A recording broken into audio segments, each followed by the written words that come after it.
Aaron, si Romeo. Welcome po kayo sa amin. Tinatanggap namin kayo ng ito po ang Mangrove Community Base. Ito ba kami po dito ay Guardia.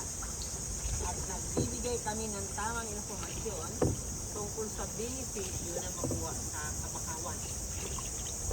Sa ating bansang Pilipinas, mayroon tayong 4 na po na klase ng bakawan. Dito 4 lang. Sa 4 na po na klase ng bakawan na yan, isa yung ang nilad. Sumubo sila sa Pasig River noong unang panahon. Kaya ang original na pangalan ng Maynila, sunod siya sa pangalan ng nilad na bakawan tumubo sa Pasig River, yun ay Maynilad. Maynilad. Diba? Maynilad. Wala nang bakawan na nilad sa Pasig River. Wala rin dito eh. Meron na rin sabi ko sa inyo. Wala na rin Maynilad. Ang naririnig lang natin sa Manila yung pangalan ng kumpanya ng tubig. Maynilad. Pero dito 4 na klase ng bakawan mayroon. At 2 sa kanila may kasarian. May babae. Ito po, sa kaliwa natin, babae yan. Malapad ng dahon, may bulaklak. Sa pagitan ng dahon niyang malalapad. Yan ay babaeng bakawan. Female mangrove leaves are white. Sa kabila naman, lalaki. Yung papilit ng dahon, lalaki yan. Leaves are pointed. Lalaking bakawan. Rhizophora macronata, ang scientific name ng babae. Samantalang ang lalaki ay Rhizophora apiculata. Magkaiba sila sa dahon at bunga. Nakahawig sa balat at ugat. Pero ang gamit nila pareho. May sampul tayong bunga dito. Ay, may sampul. Ito. Sa aking 2 kamay, ito ang sampol na bunga ng 2 klaseng bakawan dito. Sa aking kaliwa, ito yung bunga ng bakawang lalaki. Oh, cool boy. Sa kanan ko, ito naman sa babae. Oh, good girl. Yan, healthy girl. Sila ito magkaiba sila sa bunga, sa dahon, pero magkahawig sa ugat at balat. Itong bunga na ito habang nakabitin sila nga, pagkaraan ng 5 buwan, kusa itong mahulog sa lupa. Kasi matured na siya eh. Kusa itong mahulog sa lupa, kapag nasusog sa lupa, sa putik, susubo na yan siya. Ganon din itong lalaki. Tawag dito ay propagyos. Hindi po ito nakakain ng tao, pero nakakain ng unggoy. Hindi tayo unggoy. At kung nahulog naman ito sa tubig, lutang-lutang siya kasi ito, may hangin ito sa ilalim eh. Kapag nahulog sa tubig, lutang-lutang siya ganyan. Kung saan siya napadpad, doon na siya tutubo. Ganun nagpaparami ang bakawan. Hindi siya nagpaparami sa pamamagitan ng supling galing sa ugat o galing sa sanga. Paparami siya sa pamamagitan ng bunga. Yan, kain ng unggoy ito. Kaya, dito maraming unggoy dito. Ito ang bunga ng bakawan. Yan ang pinaka-special tree natin sa ating bansa. Special tree in the Philippines, mangrove. Yun ang 2 klaseng bakawan dito. Pero na ako introduce mamaya na yung 2. Mga minamahal namin mga bisita, inalagaan namin ito, yung lugar na ito dahil dito po, nangingitlog yung isda natin inuulam, halimbawa ng bangus, tilapia, hipon, alimango, halaan, talaba, at yung exotic food ng mga Palawin yung sinasabi nila yung tamelo, dito po matagpuan. It's a woodworm, membro siya ng talaba, membro siya ng molo, sabi nila, pero napakasustansya niya. Yan ang local Viagra dito sa Palawan. Nakatira sila sa bulok na kahoy ng bakawan. Kailangan sibakin muna yung bakawan bago siya makuha. Sa restaurant na kinainan nyo kanina tanghali, nagsiserve sila yan eh. Kanina may naglako din sa amin sa harapan. 100 pesos isang serving. Mayroon na siya sa usawan na kalamansi at suka, sili, luya, sibuyas, saka kalamansi asin. Ang tamelo. Aphrodisiac. Yan nila yung mga health expertise at anti-aging food. Ang tamilok na yun. Ako kumakain ako ng tamilok. Pero paminsan-minsan hindi lagi kasi maalat na siya dati. Saka konti lang. Isang kutsara. Isang putol kasi ganyan kapay, isang kutsara na yan. Kasi maalat na siya. Sinunado na siya agad. Masarap siyang kilawin. Kung iluto siya, hindi masarap kasi pag naluto na siya, magpipisa na siya masyado, tubig na lang ang marami. Pero ang sabaw niya, sarap ang sabaw niya kaysa sabaw ng talaba. Ay, sa panakatay. So yun ang Try ka na nun. tamilok, awod-wod. Yan ang pinakadabis na isuserve nila dito kung may mga birthdayhan, may binyagan, pulutan nila. Dito lang sa Bakawan makita. Mamaya ituro ko sa inyo kung saan ang katiran. So itlugan ng mga isda ang kabakawan. Tirahan ng mga hayop, kagaya ng ahas. Kasi ang pagkain ng mga ahas na yan, number 1 ang isda. Ayan, kanina may ahas yan. Yan kaya siya. Ang kulay ng ahas ito yung black and yellow. Bintura ng pangalan, makamandag po yan. Pero striped snake in English. Dito lamang makita sa tabing ilog siya. Pero kung may ilog din sa tabi ng bundok, yung fresh water, kung minsan matagpuan din sila yan, yung bintura na yan. Pero karamihan dito sa brackish water. Kasi ang tubig dito tinatawag na brackish water, halo ng tabang at maalat. 2% sa matabang, ayan doon sa maalat, 1% sa tabang. Halo sila, brackish water o kaya taksim sa Tagalog. Ito na ang ahas, uli. Tingin kayo sa taas ng kahoy. O, nakita na. Ayan. Tulog siya. Tulog pa yan. Mamayang gabi pa yan magising. Ay, panggabi sila. Oo, panggabi, nocturnal. Pag sinabing nocturnal ang hayop, natutulog yan sila palagi kung araw. Karamihan ang mga hayop, nocturnal sila. Pero ang ang baboy damo hindi yan nocturnal. Ang unggoy hindi rin nocturnal. Saka yung ang labuyo, yung white secret. Hindi yan nila nocturnal.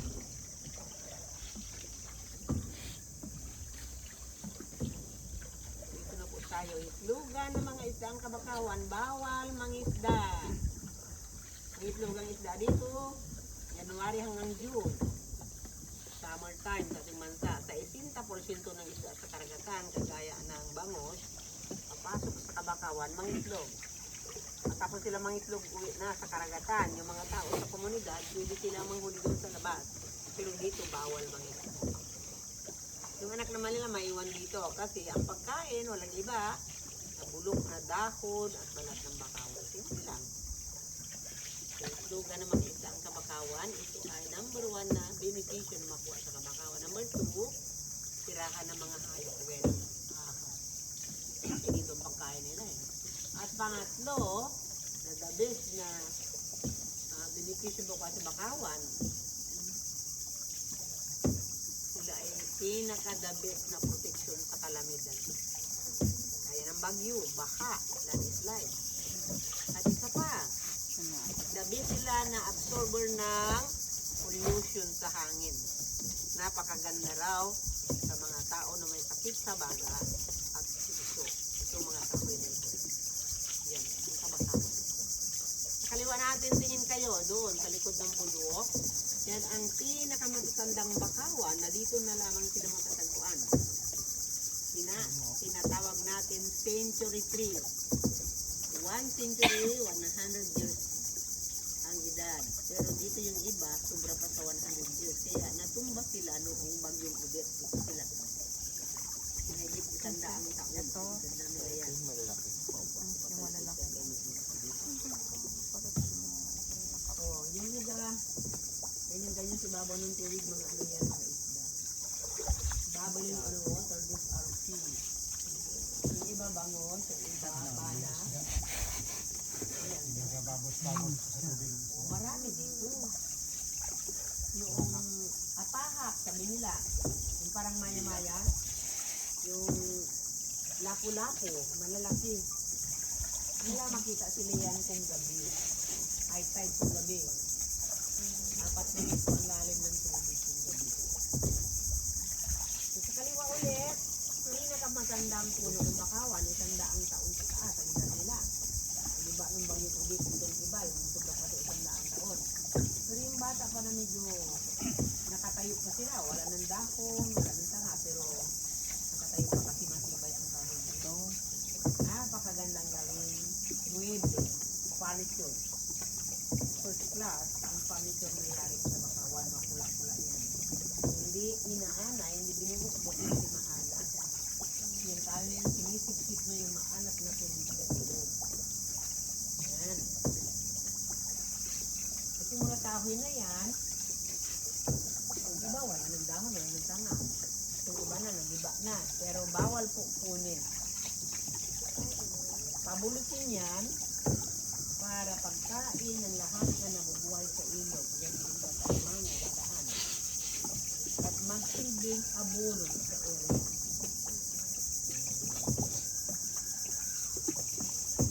Ang area po itong binabantayan namin, Ayun na, ano to? meron tayong Yung bayawak na yan. 47.55 hectares. Wala pa, no? Nandun sa tabi ng paano ng bundok. Araw-araw nandito pa. O, yung narinig yung huni ng ibon yung kingfisher. Self-breaking people. Kanina umaga ang dami namin nakita na bayawa. Saan bayawa? Bayawa. Adobo. Oo, tikman ko na yan. Masarap siya, lasang manok. Walang kamandag ang bayawak, nakakain ng kanin niya. Yun nga lang, dahil dito national park na, bawal ay batas, na bawal na manghuli ng hayop sa loob ng park. Ano ba yung ibon na yun? Ay, yung siya sa Ano pa yung mga ganun ugat niya, no? Ito, tingnan mo. Ganda ng mga Wala, ang layo sa lupa na. Pag ano, yung umpisa ng puno.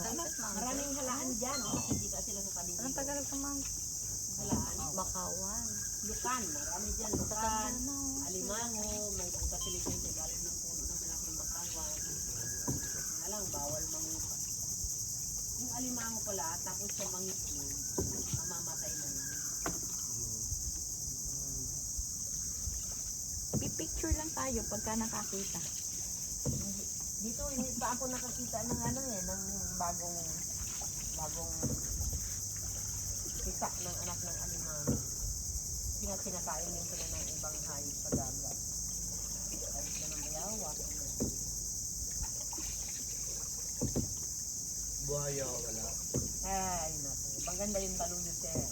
Ang sabi da, ang buhaya raw wala na sa ilog ngayon. Nasa dagat. Nasa syudad na. Kaya ba kayo ng ganon? Pero, sikrito lang natin yan sa mga ganon. Kanina estudyante yung mga bisita natin. Ay, yung ano sila ng kape. Yan, sila lahat. Sa 200 plus yata Kita sila. mo yung kanina yung naglalakad sa Secret nila. Sila yung nakita natin doon sa may ano. Dito, wala nang buhay sa ilog. Lumipat na sa Congress at saka sa ano. Syudad na. Pero yung buhay raw, kapag naligaw sa karagatan, pwedeng papasok dito kung gabi, kung high tide, kasi 4 na nito ang lalim ng tubig kung gabi. Kakain lamang ng malaking isda, pero pagkatapos yun, uuwi na rin sa karagatan. Ang tumira dito habang panahon, hindi, kasi wala siyang espasyo na mag-sunbathing. Ano nagkaroon dito natin? Ah, Hindi pa ako. nung wala pa ako, balita, may buhay raw dito, pero nung year 2000 kami nagpunta. Hindi ba ugat yung mga oh, hanggang doon, oh. Layo na sa ang layo na sa ano. Kasi ang buhaya ko lang, kapag, alam mo nakita Layo ng na tao. gusto may tubig. Kung high tide po, malagyan ng tubig lahat yan. Ganun. Kaya tingnan mo yung ugat ko ang taas. Pinanggagaling. Kaya hanggang dito, paanan ng bundok, bakawan yun. Walang ibang kahoy dito kundi bakawan. Mahirap kasi nakita siya ng tao. Pag nasuot yung leeg niya dyan sa pagitan ng ano sa bakawan, ay matibay yan eh. Hindi yan maputok kahit apakan mo. Subukan ko na nagbaba dyan eh. Ang kabilang sibaw ng lupa. Kapag nasuot yung lig ng buhaya dyan sa pagitan ng ugat na yan, ang buhaya pala Dead hindi ball na marunong umatras. Abanti ng abanti. Yan. Liliko lang. Babalik. Kung gusto niyong babalik, liliko siya. Hindi kagaya ng jeep na pwede yung patrasin. Ha? Kasi pa nga yung kalabaw ko minsan, atras. Ganyan mo yan. Atras siya. Ayun, hindi. Kaya wala raw. Sabi yung mga crocodile hunter na galing sa Agusan del Sol, yun nakakuha ng lulong.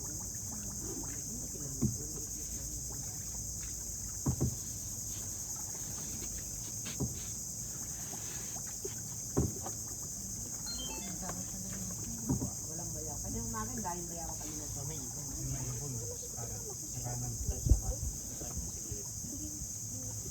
Ano? Table. Ayun. Tikling. Yan. Yan ang ibon natin original. Tikling. Tikling. Ang national dance natin, Tinikling. Tikling. Tinikling. Hindi na tayo magdito doon kasi may nakaharang na kahoy yung sa gitna.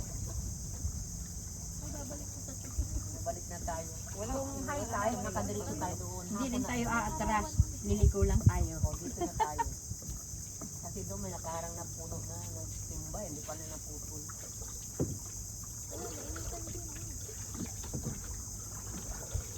Ganda ng ugat nila, di ba? Parang daliri ng tao.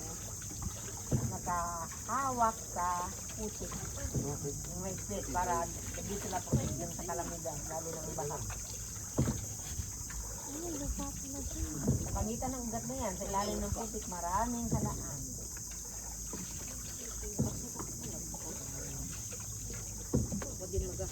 Putik yan.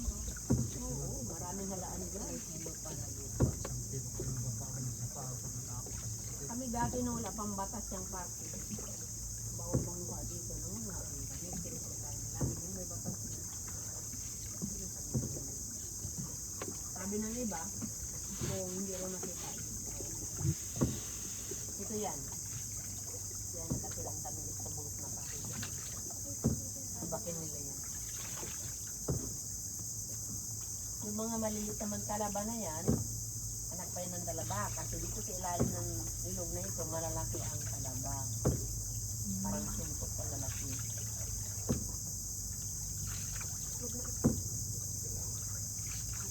Itong bakawan na ito, karamihan dito babae. Kapag nagpitas tayo ng dahon ng bakawan at kinagat natin, maalat yan. Kasi sinisip-sip niya yung big-alat sa ilog. Kaya napakaganda siyang gawing furniture, gawing pambahay, hindi yan binubukbuk. Hindi yan inaanay. Ingat kayo ha, baka Coastal din, di ba? Maraming ganyan. po. Tanaw sa coastal. Hindi sa amin, no? Mga bakawan. May gis ako kahapon, sabi niya, may bakawan din kami. Noong maliliit pa kami. Lalaki na. Pero nung ngayon na matatanda na kami na, maliliit na lang. Sabi ko kasi pinutol nila. Pinapakagandang gawing kahoy ng pangyato. Isda, oh. Stripes. Oo. Magandang panggato niyan. Marami ka nang naluto. Kunti pa lang nagamit yung kahoy. At yung uling niya, yung bakawan na yan, hindi maitim. Gaya ng gasol, ang uling niya. Yan, dito kay bawal, dito kay loob ng parking. Protected area ito, sakop ito ng parking. Reserve ito sa mga sumusunod na hinagasol ng sabi. Para yung mga sumusunod na hinagasol, ako natin sa ako, sa tuhod, sa tuhod pa. Meron pa silang makitang pinakamatatandang bakawan. At mayroon pa silang isda na maulam. Kasi kung mawala yung bakawan na yan, mawala rin yung isda, siyempre. Ayun o. Kasi dumilitin din sila sa daon at balat ng bakawan ng isda dito. Ayun, ang tinirahan ng tamilo, ayun. Yung kahoy na yan may butas-butas. Kailangan sibakin niya ng palakoy. Tamilok. Tamilok. Kay aging pool. aphrodisiac. Sabi ko sa mga puti, isiyak sumisomato dito. Vitamin. Local ba yan? Paano po pagka nakagat ka ng Makain din yung mga puti ko minsan. Hindi naman sila basta-basta kakagat yung aso, basta wag lang siya makakan. hindi siya agresibo? Hindi naman po. Mas tasty pa Kapag siyang nakamoy kainin yung yung tao, tamirok na yun kaysa halaan at talaba. Maliban lang po sa Kasi, aso yung nakakita natin kanina. Kapag malaki ang tubig, yung kakagat. itlog ng tamilok galing sa tubig, natural. Sabi po, Papasok yan sa kahon na tuyo, hindi na naman bulok. Diyan na siya lumaki. Para like, Hindi na lumalabas. Siguro sa mga bata. Ang talaba at halaan, kapag malaki ang tubig sa ilog, Pwede. open yan ang shields nila. Kaya sa atin, makarami Lahat na ng tayo ng siling sa tubig, yun ang pagkain nila. E kung marumi ang tubig, lason ang laman ng shellfish sa ilog. Ito, ang tubig dito hindi ito marumi. Chocolate brown ang kulay dahil sa dagta ng bakawan. Chocolate brown ang kulay ng dagta ng bakawan. Pag nahalo sa tubig, kasama yung putik, yan, chocolate brown. Pero hindi ito marumi. Ang tubig sa ilog kapag marumi, tandaan natin yan, ang kulay ay itim. O, bayawa ko. Ayan,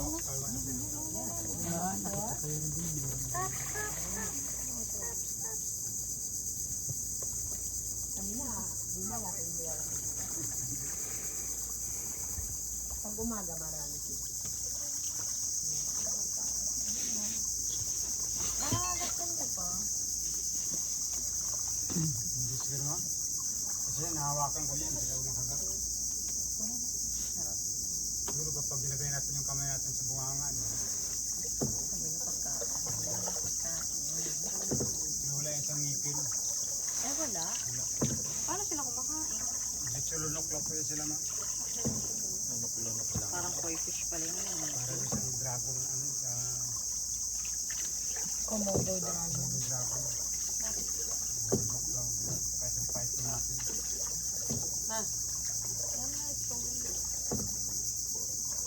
Picture kayo, maganda ang background dito kaya.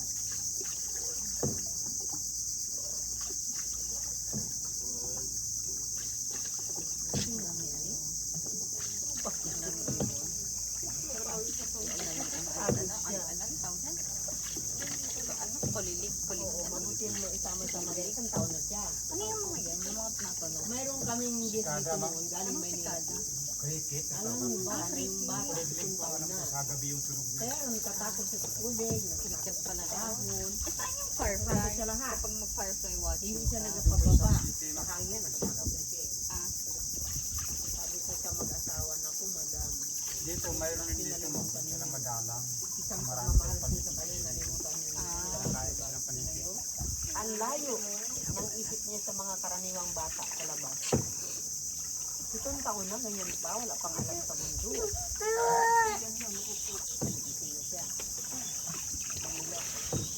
Ilabas niyo yan, linggo-linggo, sabi ko mag-outing kayo. Matutuwa.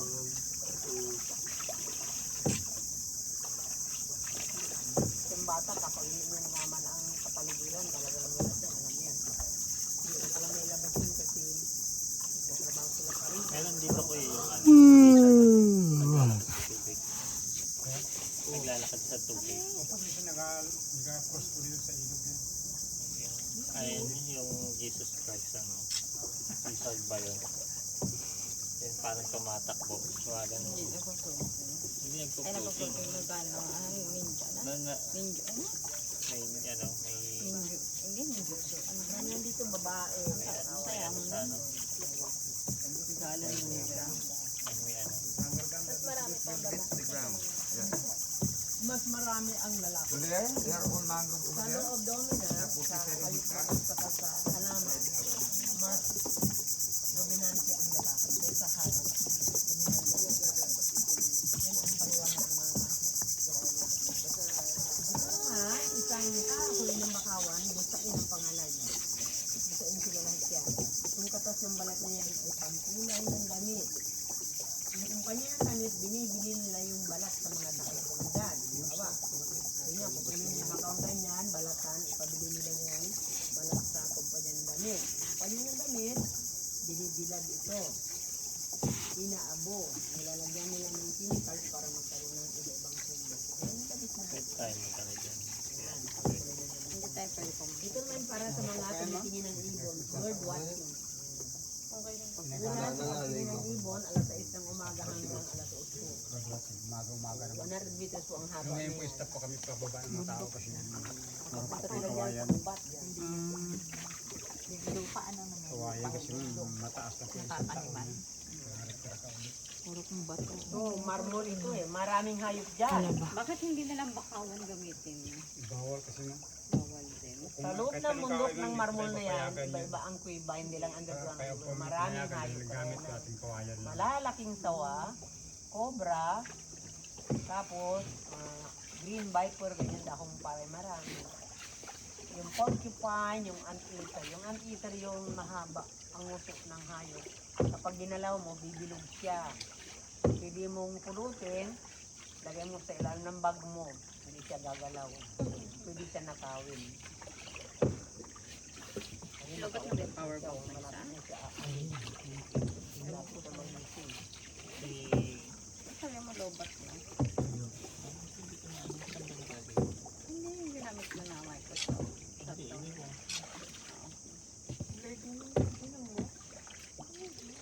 Tingnan natin yung ano nyo, yung mga maliliit na alimango na iba-ibang kulay. Mayroon na sila siguro lumabas na sila. Rainbow crab. Crablet sabi nila. May black, may blue, may red, may white. Oh? Blue, dito lang makikita sila yan eh. Kanina marami kami na sila. Saan mo red? Ayan, red. Ayan, blue. Yan oh, mga blue. Yung ano, Yung mga blue. Yan sila. blue red. Maliliit Pag pa sila lang. ng sikat ng araw, lumalabas sila. Yan.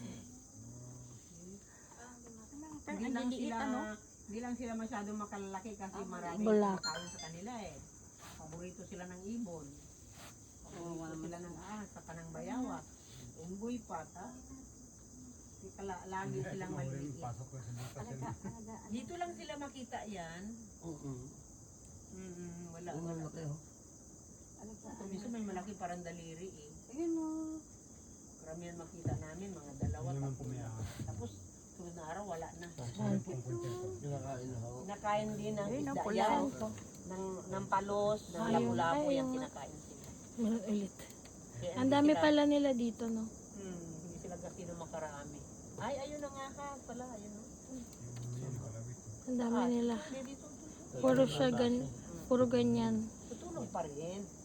Pinagmariti siya Paano kagabi. ganyan ng aso, no? Puro ganyan. Si mangrove snake ang tawag dyan. Minsan mo meron tayong sawa, king cobra. Dito minsan may sawakon tag-ulan. July na yun. Kaming high tide kasi maraming dito sawa.